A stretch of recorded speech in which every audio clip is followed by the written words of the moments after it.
Hi, welcome to my kitchen. Today I'm going to be showing you how to make wax candles using soy wax. Right here I have some types of jars that you can use to put your candles in. This is my favorite. This is a pint-sized jar. It's a canning jar. Whoa, it comes with a lid. This is what it looks like if you buy it by the case right here. And you can find it on sale for about $9 usually for a case of 12 of them. And I like it because it comes with a lid. You can also recycle like a pickle jar, or if you like those little green olives, they come in glass jars, maybe jam jars, something like that. That would be a free way to get a jar.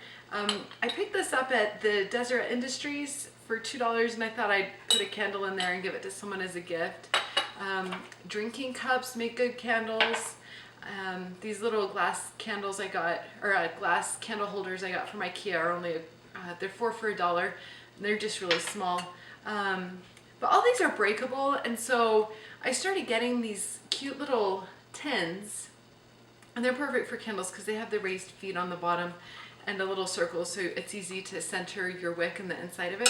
And these are 4-ounce sized tins, and I got these from candlescience.com, and I like those. I think I'm going to get some bigger ones. So the burn time on this one is about 30 to 35 hours, probably closer to 30 hours. And this one, the burn time on this is around maybe 95 to 100 hours, and it's a 16-ounce jar, but it actually holds about 12.5 ounces of soy wax, and this is what I use the most of. However, like I said, it is breakable. My daughter was gonna give one of these cute candles to our neighbor, and she put the jar in her cute little bike bag, and she was gonna ride her bike to give it to my friend, and it broke the second her bike took off. So I would not recommend that. Definitely take care of the glass, wrap it in something to cushion it, like bubble wrap or something like that if you have to transport it. The other thing you're gonna need is wicks. And if you notice these different sized containers, the bigger sizes we're using these wicks. It's a zinc 62-52-18 7-inch extra large wicks. And I got these from Eden's Garden, but lots of candle supply stores will have wicks for the larger jars. And then for the smaller ones, the tins and these little glass ones, we're using the Eco 4 6-inch pre-tabbed wick. And this was from candlescience.com. So, oh, the other thing we need to talk about is wax. What kind of wax you need. They have 2 kinds of wax for soy. One type is for putting in jars or containers. The other type is for having it burn without being in a container. Like if you were gonna do like just a votive candle and then put it on a dish or something like that. That's a different type of wax. So we're using the candle wax that is made for burning inside of a jar or a tin or something, a container. Is it recording? Tell me when there's a red light. There's a red light. Okay, I guess it's recording. Hi. Okay, so the battery died. We had to recharge it. Now we're back.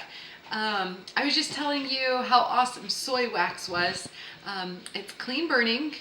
It is renewable. There's no bad chemicals in it like in paraffin wax, and it burns a lot longer than paraffin wax. One of these jars will burn for around 95 to 100 hours, give or take. So that's amazing. Okay, so come over here and I'll show you. This is a 50-pound box of soy wax. Are you recording this, Leah? Yeah. Okay. Point it right here. So it's not that big. It's really a nice size. Inside, I probably only have 15 or 20 pounds of soy wax left because I've been making a ton of candles lately with my kids.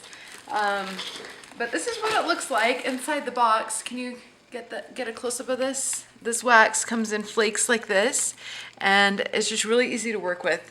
I am going to make I guess I'll just make one pint-sized jar for you so you can see how it works. So A pint-sized jar will hold around 12.5 ounces. So I have my scale here, and I'm just gonna zero that out with this metal container. And if you don't have one of these, you can use like a number 10 can, or even a metal bowl would work.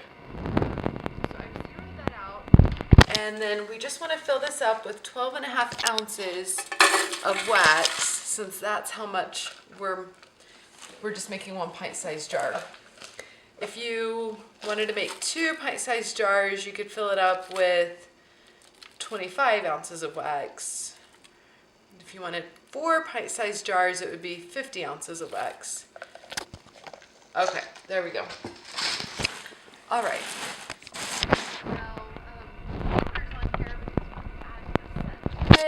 It's important to bring it to a certain temperature, but since we're not adding a scent to it, we're just wanting it for light, the candle to burn for light and not to give off a scent or fragrance, then it really doesn't matter what temperature it comes to as long as it melts. So come over here with me and I will show you how we melt it. We're gonna set up a double boiler. So this metal pan here, we're just gonna put a few inches of water in it. And then we're gonna bring it to a boil and put the metal pan on top of it, and that will melt the wax, okay? Yep.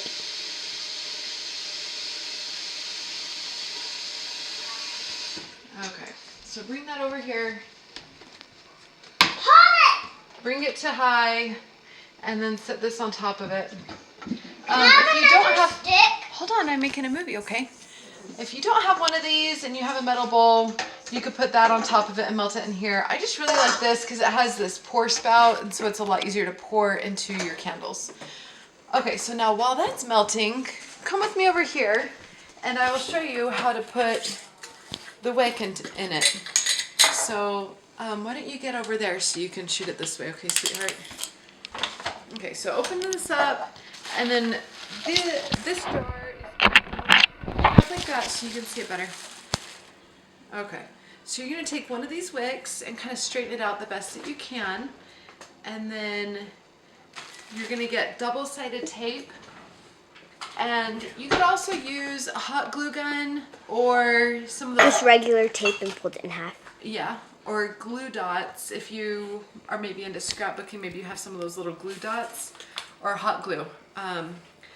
But I think double-sided tape is just fine, and that's what I tend to use the most of. So you just put a little piece of double-sided tape on the bottom of your tab, and then put it in the bottom of the jar. You want to get this right in the middle of the jar. So you stick it right down there like that. And this is a wide mouth jar, so it's a lot easier to get your hand down in there. If you had a normal jar, you might need to stick a spoon or something like that to stick the tab down. Or have your kids do it. Or have your kids do it, that's right. Okay, so now that's there. So to get the wick to stay in the middle, I do this. I get a popsicle stick and a clothespin, and I wrap the clothespin around it, and then I lean it on the popsicle stick, and then I do a top-down shot of this. Maybe like that. Okay, so that's my setup. And why don't you turn it off, and, well, actually come over here so you can show everybody what it looks like while it's melting. Okay, so this hasn't really started melting yet, but it will be in just a minute. See, it's all flaky. Whenever it melts, it will turn into a liquid. So we'll bring a goldish yellowish. Yeah, a goldish yellowish liquid. So go ahead and turn it off. We'll turn it back on when it gets more melted. All right, so here it is. It's almost melted, you can see. It's mostly liquid. We're just gonna keep stirring it, and when it's all liquid, we'll be pouring it into the candle jar. So it's just been a couple minutes and it's all melted. So we're ready to pour it into our jars. So let's see if I can do this while I'm holding the camera. So you just take it out of there, let the water drip off for a second, and then come around and Here's our jar set up with the wick being held in place with the clothespin and the popsicle stick. You just pour it in there like that.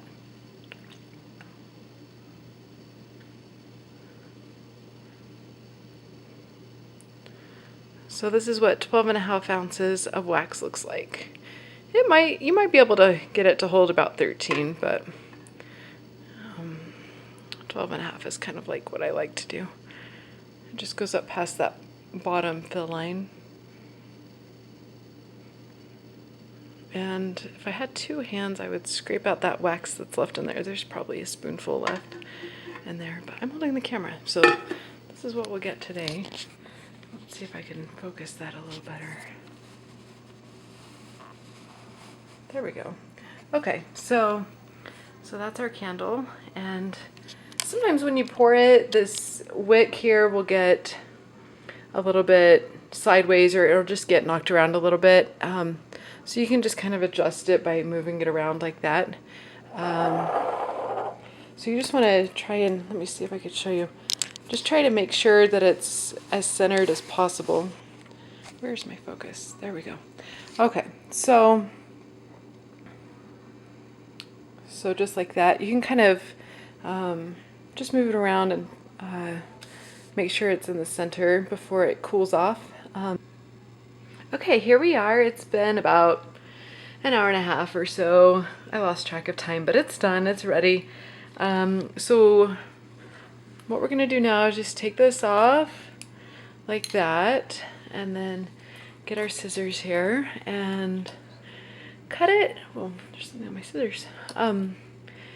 Just cut it so it's about 1/4 inch long, and then sometimes when it dries, like if your AC is running and the temperature isn't completely consistent, it might have like a little bit of a dip in it. Like you can kind of see there's a little bit of a dip in this.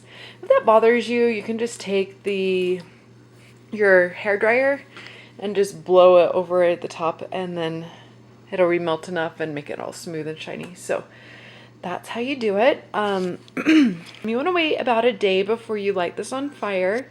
That'll just make sure that it's totally cured and hardened and everything, and it will last longer. So you want to burn it for maybe 3 hours or so. But you can just see whenever the wax, because when you first start it, it'll just have a little ring around here, and after a little while longer, it'll go all the way to the outside, and then that's when you can blow it out. It's not a big deal though. If you don't want it to burn that long, you can just blow it out whenever you want. And then if you keep the wick trimmed to 1/4 inch, that'll help it last longer as well. I think that's about it.